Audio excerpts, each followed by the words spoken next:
¿Qué tal, amigos? ¿Cómo están? Bienvenidos. Esto es Expediente Odebrecht, como siempre a través de Congreso Televisión. Y bueno, la Comisión Lavallato recibió una nueva invitada, nada menos que Giselle Segarra, exgerente de promoción de la inversión privada del municipio capitalino, que tuvo mucho que ver con el contrato de LAMSAC o Líneas Amarillas. ¿Qué dijo básicamente esta alta funcionaria? Que este contrato fue desnaturalizado por la exalcaldesa Susana Villarán y que por supuesto se modificó también este contrato, ampliando durante 10 años más su vigencia, algo que a todas luces estaba prohibido. Vamos a ver lo mejor de su presentación aquí en este grupo de trabajo Lavallato en el Congreso de la República. Como expliqué, el proyecto tiene dos componentes. Sección 1, que es la vía de evitamiento entre el Trébol de Monterrico y Javich, 16 kilómetros, donde debía haber un corredor de alta capacidad de pasajeros o metropolitano. Y la sección 2 es una nueva vía que va más o menos desde Puente Huáscar, por donde está la fundidora, se mete al río y sale pasando la avenida, el túnel sale pasando la avenida Tacna y sigue su curso hasta cruzar Universitaria unos 300 metros más, camino al Callao. Ese es sin COSAC, porque era una vía expresa de autos. El COSAC era en evitamiento, porque era parte del estudio de corredores del JICA. Es uno de los 5 corredores de alta capacidad que habían. Esa fue la razón de tomar evitamiento. Siguiente, por favor. Dicho contrato fue desnaturalizado por la gestión de la señora Villarán desde mi punto de vista. Siguiente. Hubo un acta de acuerdos suscrita el 20 de mayo de 2011 que firmaron el gerente municipal, el gerente de la GEPIP, LAMSAC y OAS. OAS sin ser parte del contrato. Como dije, la concesionaria es LAMSAC, OAS era el constructor. Entonces, OAS firma esta acta de acuerdos mediante la cual modifican los términos del contrato cuando estaba prohibido hacerlo. La ley de iniciativas privadas y APPs, decreto 1012 y su reglamento, prohíbe modificar los contratos de concesión antes de los 3 años. No habían pasado 3 años y se firma esta acta de acuerdos sin estudios de por medio, sin sustentos de por medio, cambiando aspectos sustanciales como el retiro del COSAC, cambio de nombre, comprometiéndose a dar 10 años más de concesión. La exalcaldesa anunció ante el Consejo Municipal esta renegociación cuando el plazo estaba prohibido. Cito el artículo del decreto del reglamento de la ley de APPs que lo prohíbe. Y dicho anuncio, sin haber adenda de por medio, repito, sin haber pasado los 3 años, fue comunicado en sesión ordinaria del Consejo Metropolitano en pleno, que consta en acta número 24. Y en acta número 25, el 9 de junio de 2011, su gerente municipal señala literalmente, y puedo hacer llegar las actas, estoy mal de la garganta, sobre la renegociación. No se puede hacer una renegociación antes de los 3 años, y la hicieron. Así le llaman acta de acuerdos, porque dice que se obligan a firmar la adenda. Siguiente. La adenda 1 al contrato. No se necesitaba una adenda. A diferencia de otros proyectos, este proyecto no requería de una adenda de bancabilidad, más fondos, garantías, liberar terrenos o pagar más por el terreno. No requería, era autosostenible y se podía ejecutar perfectamente como estaba el contrato. Entonces, más allá de un cambio de nombre, ¿no?, y poner el sello de alguien en la adenda.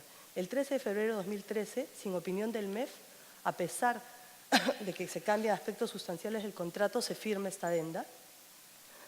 ¿Qué se hizo en la adenda? Se amplió el plazo de la concesión de 30 a 40 años más. Se dio 1/3 más de los ingresos originalmente otorgados en explotación.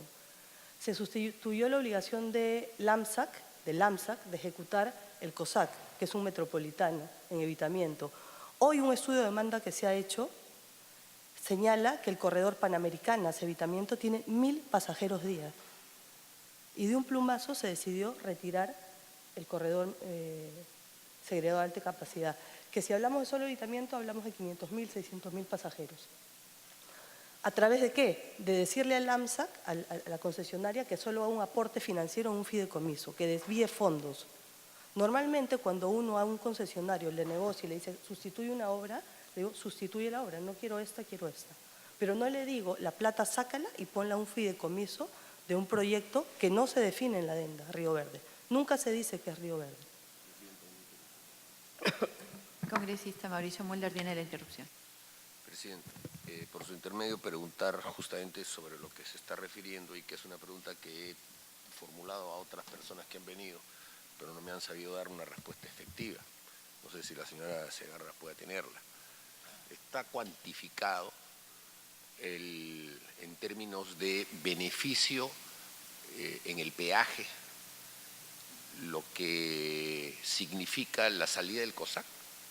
O sea, si por la ruta de la vía de evitamiento iba a transcurrir un COSAC, obviamente iba a significar que el transporte público actual que discurre por la ruta normal, por los cuatro carriles que tiene, paga un peaje. Pero al ir el usuario por el COSAC, muchos menos usuarios iban a ver utilizando esto. Y entonces, ¿en cuánto se beneficia la concesionaria de los autos y de los micros de transporte público que discurren y pagan peaje y que no pagarían si hubiera habido un COSAC? Señora Segarra. Por su intermedio, Presidenta. La pregunta es muy pertinente. Habría que hacer un estudio específico. Yo no podría darle una respuesta, pero cuando retiran la obligación del COSAC, esta adenda realmente, si hubiera tiempo, ¿no? Uno no solo tiene algunos cambios, tiene un montón de cambios, pero un montón de cambios. No solo el COSAC, cambios chiquitos, letra menuda. Además de retirar el corredor, el COSAC, llamémosle el metropolitano, hace un cuarto carril. O sea, condenan a que ya no haya metropolitano. Dicen, no va a haber metropolitano. Podían decir que no se haga, pero además dijeron que sea el cuarto carril. Entonces, ¿qué hace esto? Generar más flujos para vehículos particulares y retirar efectivamente el corredor para el transporte público. Con un estudio específico, que no es muy complicado, se puede hacer eso. ¿En cuánto aumentó la demanda? Y, Presidenta, una repregunta, si me lo permite. ¿Y se sabe, se tiene documentación o se sabe por iniciativa de quién fue la eliminación del COSAC, del concesionario o del concedente? Obviamente es probable que sea del concesionario porque se beneficiaba, ¿no es cierto? Pero ¿se sabe? ¿Se tiene documentación? Por su intermedio. Lo que pasa es que lo atípico de esto, hace un momento expliqué, aparece de la nada un acta de acuerdos en mayo de 2011, con firmas nada más, sin referencia a informes de sustento, sin estudios de por medio. Después sacan un estudio antes de la adenda, pero es bien atípico, porque está el acta de acuerdos, sin informes, sin sustento, llega el tiempo en que se puede firmar la adenda y ahí sí hay un informe. Pero si usted compara el acta de acuerdos de mayo de 2011 a los 4 meses y medio que entró la gestión de la señora Villarán y la adenda, son exactas. Corrige un par de cositas que cuando se salió a los medios se explicó, pero que yo sepa no hay. De lo que he tenido a la vista, no hay. Congresista Costa. Gracias, Presidenta.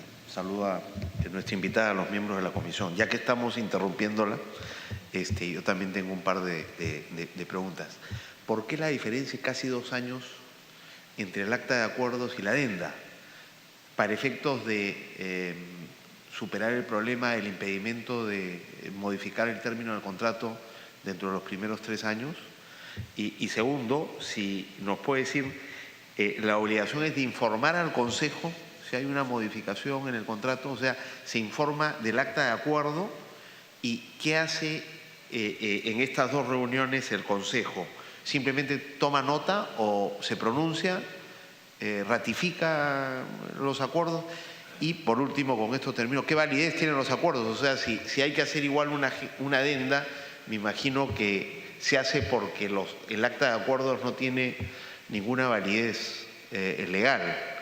Y si no la tiene, ¿qué pasa con el contrato, digamos, hasta que se firma la adenda? Señora Segarra. Por su intermedio, Presidenta. Hablemos de fechas. En mayo de 2011, a los 4 meses y medio que entra la gestión de la señora Susana Villarán, se firma el acta de acuerdos. Si las comparan, es prácticamente la adenda 1, prácticamente la misma. Ella va y anuncia, porque iba a salir a la prensa, es lo que dice el acta que he leído, y no, la felicitan, no dicen nada, toman conocimiento, dice, voy a dar un adelanto de lo que voy a decir a la prensa. En el acta siguiente, de la sesión siguiente, del 9, ya su gerente municipal, no el gerente de promoción de inversión privada, no me acuerdo el nombre del gerente de ese entonces, se presenta y hace una exposición. Y están las actas, o pueden pedirlas oficialmente al municipio de Lima.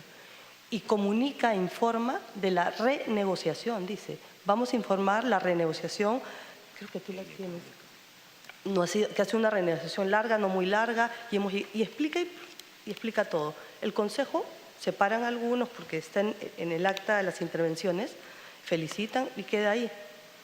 Lo que habría que hacer, yo no tengo esa información, habría que pedírsela al municipio de Lima, es revisar efectivamente qué sí se ejecutó de esa acta de acuerdos. Lo que sí sé y le puedo decir que esa acta de acuerdos no la colgaron entre las actas que están colgadas en la página web de Invermed. Bien, y otro de los personajes conocidos, por cierto, que se presentó ante el seno de este grupo de trabajo Lavallato aquí en el Congreso de la República, fue el exministro Alfredo Ferrero, quien dijo en resumen que se debió escuchar efectivamente la recomendación que hizo en su momento la Contraloría de la República, referida básicamente a la concesión que se dio en su momento también a la Interoceánica. Vamos a ver lo mejor de su presentación aquí en Expediente Odebrecht. La sesión del 4 de agosto era la sesión que se había establecido simplemente para los actos de cierre. Era simplemente ya la fecha en la que se iba a hacer el acto de cierre, porque ese día en la tarde ya se había convocado, también con anticipación, que se iba a hacer la firma del documento porque ya se habían saneado todos los problemas. Es más, tengo entendido que ya se habían hecho las invitaciones y que los invitados llegaban a Palacio ese día en la tarde, porque en teoría todo estaba bien. Y claro, lo que interviene en ese proceso para generar esta problemática o estas dudas, entre comillas, en mi opinión dudas que deben ser aclaradas y que no sostienen este tema, es que a las 10 de la mañana llega una comunicación de la Contraloría. Por lo tanto, llega al comité previo, no llega al directorio de preinversión. El comité se reunía antes, era el comité técnico de preinversión. El directorio se reúne después. Llega esta inquietud de Contraloría, sospechosamente o raramente, para no decir sospechosamente, a las 10 de la mañana del día del cierre, cuando ya estaban convocados los invitados y cuando ya está todo preestablecido. Respecto a la inquietud de conflicto de intereses de unas empresas que se supone estaban firmando el documento. Eso llega a preinversión al comité, el comité le da curso, absuelve legalmente la consulta por la vía interna, es decir, con los abogados internos de preinversión. Los abogados internos de preinversión determinan que no hay conflicto porque se trataba de empresas diferentes en la medida en que eran personas jurídicas diferentes, que se parecían en el contenido de las palabras y de las letras, sí, pero jurídicamente eran personas jurídicas diferentes. Entonces, preinversión, con informe legal que debe obrar en autos, determina que no hay problema. Para asegurarse, preinversión, de que la respuesta de la gerencia legal interna de preinversión era la adecuada, se pide una opinión de un experto, de alguien reconocido, de alguien que trabajaba el Código Procesal Civil. Y es ahí que se solicita, no recuerdo quién pide la opinión, cómo se decidió quién se le pedía la opinión, pero al final era el doctor Monroy, el encargado de dar una segunda opinión respecto de ese tema. Hay que recordar también que seguramente Preinversión, al escoger a Monroy, debe haber hecho un escaneo de diversos abogados para ver quién no tenía conflictos de intereses respecto de la empresa que firmaba, que era Odebrecht, porque es probable que seguramente la mitad de los estudios de Lima hubieran tenido conflictos de intereses y no hubiesen podido absolver la consulta por haber dado servicios a la empresa brasilera. Al final se escoge a Monroy y Monroy es contactado creo que por Percy Velarde, si mal no recuerdo, que era el gerente de la inversión, y le pregunta respecto de la consulta. La consulta se hace verbalmente primero, como suele suceder en estas cosas, y después se le dice al abogado, por favor, manda tu respuesta por escrito. Ok. Ahí viene el tema famoso de la fecha del 4 de agosto. De agosto, ¿no? De agosto. Así es. Yo quiero enseñar documentos que algunas los enseñamos en la televisión o en la prensa, pero creo que son necesarios para que se entienda cuál es la problemática. Esta es la consulta de Monroy del 4 de agosto. tiene 1, 2, 3, 4, 5 páginas. Las primeras 4 páginas y media o 5 son los antecedentes del caso que mismo Proinversión le da. La respuesta de Monroy tiene 9 líneas. Tiene 9 líneas. Probablemente un practicante de derecho pueda absolver esta consulta. Y lo que dice, que en función a lo señalado consideramos que el oficio de la Contraloría es inocuo. Monroy califica de inocuo la opinión de Contraloría respecto a la regularidad del concurso llevado a cabo por Proinversión, porque se refiere a sujetos distintos de los que conformaron los consorcios que se adjudicaron la Buena Pro. Y porque además, por lo menos en la primera de las situaciones judiciales a que se refiere la Contraloría, se evidencia que no existe juicio iniciado contra Custodio Norberto Orich. Es decir, Monroy dice en su informe del 4 de agosto que la misma opinión que ya había dicho el gerente legal de Proinversión antes de esto. Coinciden. Hubiese sido grave si Monroy hubiese dicho lo contrario. Ahí hubiese puesto al Comité de Proinversión en una disyuntiva, incluso con la posibilidad de suspender la sesión.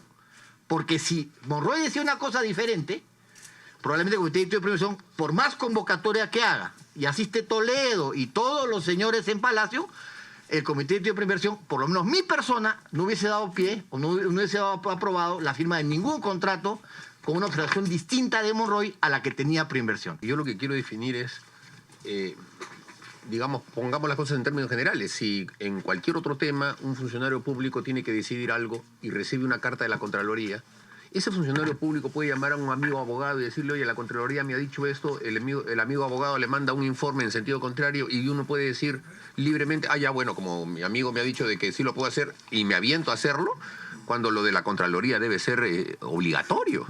Y la manera de subsanar una observación de la Contraloría es con los procedimientos administrativos que la Contraloría facilita, es decir, uno va, presenta la documentación, etcétera, y subsana, porque la Contraloría no puede bloquear. Subsana, pues ya se verá, la misma empresa lo habría hecho. ¿Por qué se tomó una decisión tan precipitada? Y todos los que han venido y han hablado de este tema nos indican pues que había efectivamente, y lo cual incluso es legítimo, un interés político de que ese tema salga. Ya estábamos con bastantes movilizaciones en Puno, había muertos en el Cusco, sí, etcétera, etcétera. Entonces, hasta el trazo obedeció a ese tipo de manifestaciones, pero lo cierto es que la presencia de Proinversión y de todos los que tenían que ver con este tema, incluido el señor Barata y otros, en Palacio de Gobierno, con el presidente de la República, y adicionalmente con el hecho mismo de que este tema tenía que presentarse con una gran envergadura, demuestra pues que dijeron, alguien asumió la responsabilidad de decir, no, ya, eso tiro abajo y me agarro del estudio Monroy, como si el estudio Monroy fuese un funcionario público, es un estudio particular. Entonces, el riesgo de la toma de esa decisión, al final los terminó envolviendo a toditos, porque si después ya hemos sabido de que el presidente de la República pidió una coima por eso, pues, y después el señor Pedro Pablo Kuczynski aparece como que uno de los que promueve el tema, y había sido él el que había promovido una exoneración de SNIP, aunque no la firmara. Entonces ya un poco como que el rompecabezas se va armando, ¿no piensa usted? A ver, congresista. Sí, quiero abonar a la pregunta porque va en el mismo sentido, señor Ferrero, sí, es que el acta de Proinversión decía teniendo a la vista el informe de Monroy. Entonces también quisiera que se ratifique en el hecho de que no tuvo a la vista el informe de Monroy, al margen de la factura, sí, la fecha, no, o sea, no tuvo a la vista. No, yo no recuerdo el informe de Monroy en ese momento. Visto, lo que sí recordamos es que se expuso. Sí, por el tema, congresista Mulder le hizo una pregunta. Sí. Quería esa respecto de ese tema, congresista Mulder, quiero indicarle de que reitero lo que dije al comienzo, que los ministros asistimos al directorio convocados para la agenda correspondiente. Pero la misma Proinversión, como es hoy día, como lo ha sido siempre, también en los anteriores gobiernos, tiene su propia funcionalidad. Es muy probable que lo que usted indica respecto de la aclaración con la Contraloría la haya hecho Contraloría en sus órganos internos. Pero en ese momento era un tema que había que decidir si seguíamos adelante, dadas las consideraciones, o no se seguía adelante. Nuevamente reitero, ya había una opinión legal interna y una opinión también externa de un abogado de prestigio, ¿no es cierto?, que decía que no había problemas. Pero yo sigo sorprendido del hecho de que funcionarios públicos adopten criterios en contra de la Contraloría. Y cuando usted dice, nadie lo objetó, no, sí, alguien lo objetó, fue la Contraloría, pues, nada menos que la Contraloría. Y entonces asumieron una responsabilidad de decir, a ver, el informe de la Contraloría dice que no es constructora, sino constructora. Ajá, no, perdón, el informe Monroy. Pero un tema elemental no podría decir cualquier persona. Bueno, es evidente que le están quitando una C para que sea otra inscripción en registros públicos y es otra persona jurídica. Es una leguleyada, evidentemente. Es una leguleyada. Y entonces por eso es que estamos en todo esto. Y por eso es que yo al final digo, si después hemos visto el resto de la película, entonces podemos explicarnos por qué sucedieron las cosas de esa manera. Había un sí o sí que tenía que firmarse con Odebrecht en ese momento porque se le iba a pedir una coima. Y ya está la explicación, pues. Y entonces eso lleva un poco a que quizá ustedes no hayan sentido o hayan sentido que fueron utilizados, fueron presionados, alguien dijo que de todas maneras va y bueno, ustedes dijeron ya está bien, es una decisión política, o conscientemente con un informe en contra de la Contraloría dijeron muy bien, ya no importa, ese informe lo matamos al tacho y Monroy es el que nos dice qué cosa tenemos que hacer. Es consciente de eso, ¿no es cierto? Al final nos hemos visto en una situación en la que la explicación, como lo estoy señalando, ya está dada prácticamente desde el que comienza la toma de decisiones hasta que termina el pago de la coima. Señor Ferrero. No tengo nada más que decir, doctora. La verdad que la explicación que he dado es simplemente que el informe de la Contraloría fue absuelto por la gerencia legal interna, que dijo que no había inconveniente, a su parecer. El comité directivo y el comité previo determinaron que la inquietud de Contraloría era una inquietud que había sido absuelta internamente y también se pidió una opinión externa y simplemente se siguió adelante con la gestión. Y tiene razón el congresista Mulder. Evidentemente hubo importancia y dedicación de la consulta de Contraloría que se pidió una opinión adicional. Porque, nuevamente reitero, si hay una opinión interna que determina la gerencia legal que no había ningún inconveniente, como así fue, los ministros o el comité pudo haber quedado con esa opinión y decir, bueno, la Contraloría piensa esto y este tema ha quedado aclarado porque son personas jurídicas distintas. Hay una letra o dos letras de diferencia o tres, pero son personas jurídicas diferentes porque las dos están constituidas. No es una creación de un error ortográfico. Existían las personas jurídicas, solamente que eran diferentes. No se llamaban igual. Si esa es viveza de los brasileros, probablemente lo sea, pero hay que ver el contexto en que se da la situación. Estamos hablando 12 años después. En ese momento nadie preveía lo que iba a suceder y tampoco conocíamos la situación del presidente Toledo. Particularmente nunca hablé de la IRSA con el presidente en ninguna ocasión. Para terminar, ¿quién fue la persona cuya decisión resolvía todo? ¿Quién fue? ¿El presidente por inversión, el presidente de la República, el ministro de Economía? ¿Quién fue la persona que dijo, ya, vamos, después de haber leído el informe de Monroy y haberlo asumido? Es decir, cuando reciben el informe de Monroy, lo leen, ¿quién es la persona que dijo, muy bien, seguimos para adelante? No, yo no recuerdo que haya una persona, ¿no? Lo que es una decisión colectiva, es una discusión al interior del seno, porque es una decisión serán 6 o 7 miembros de Proinversión. Terminar, ¿quién fue la persona cuya decisión resolvía todo? ¿Quién fue? ¿El presidente por inversión, el presidente de la República, el ministro de Economía? ¿Quién fue la persona que dijo, ya, vamos, después de haber leído el informe de Monroy y haberlo asumido? Es decir, cuando reciben el informe de Monroy, lo leen, ¿quién es la persona que dijo, muy bien, seguimos para adelante? No, yo no recuerdo que haya una persona, ¿no?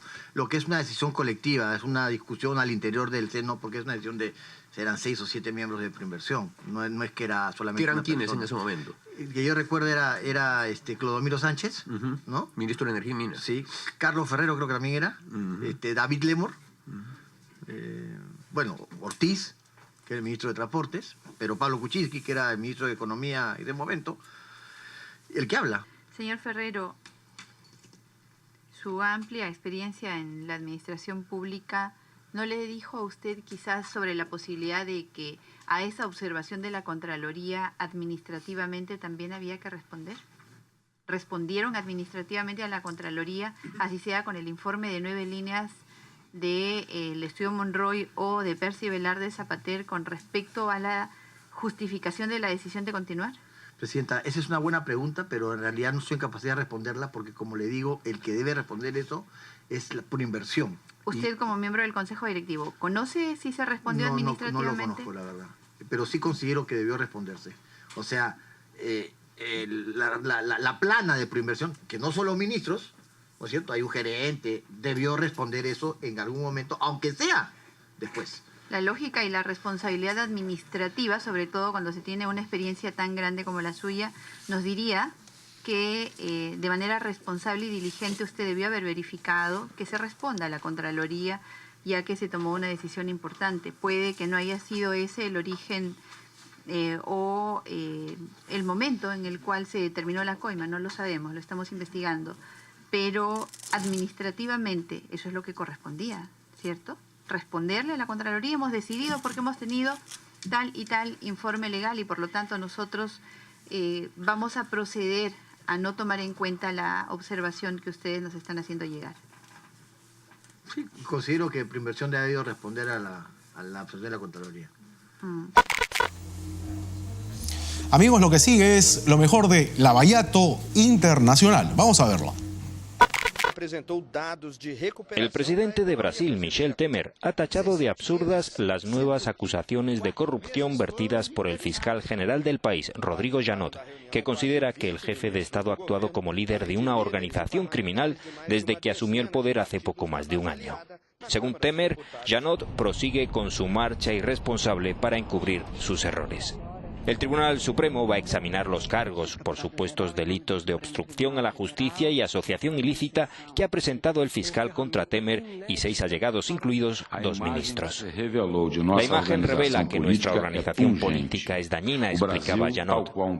Brasil es un paciente que está en tratamiento médico muy serio, que convulsiona durante el proceso curativo de la lucha contra la corrupción. Janot, cuyo mandato expira este domingo, ya acusó a Temer de corrupción pasiva el pasado mes de junio, una denuncia que rechazó y archivó el Parlamento. Esta misma institución, donde el presidente tiene sólidos apoyos, nombró como nueva fiscal general a Raquel Dodge, la primera mujer que ocupará este cargo en Brasil. O ministro do Supremo Tribunal Federal, Luiz Roberto Barroso, decidiu nesta terça-feira abrir inquérito para investigar o presidente Michel Temer e o ex-deputado federal Rodrigo Rocha Loures, além de mais 2 empresários, por suspeitas de crimes de corrupção ativa, passiva e lavagem de dinheiro. O pedido de abertura de investigação foi feito pelo Procurador-Geral da República, Rodrigo Janot, para apurar suspeitas de recebimento de vantagens indevidas dos envolvidos pelo suposto favorecimento da empresa Rodrimar por meio da edição do Decreto dos Portos. O pedido de abertura do inquérito chegou ao Supremo em junho e foi remetido ao ministro Edson Fachin. Ao receber o processo, o ministro entendeu que o caso deveria ser redistribuído a outro integrante da corte por não ter conexão com o inquérito que envolve Temer a partir das relações da JBS. Para Janot, a edição do decreto contemplou, ao menos em parte, as demandas de Rocha Loures em favor da Rodrimar. Bien amigos, no hay tiempo para más. Hasta aquí Expediente Odebrecht, como siempre a través de Congreso Televisión. Los esperamos pronto con más información sobre estos actos de corrupción que remecen hoy a más de 12 países en todo el mundo. Y como siempre, a través de Congreso Televisión. Que estén bien. Hasta la próxima.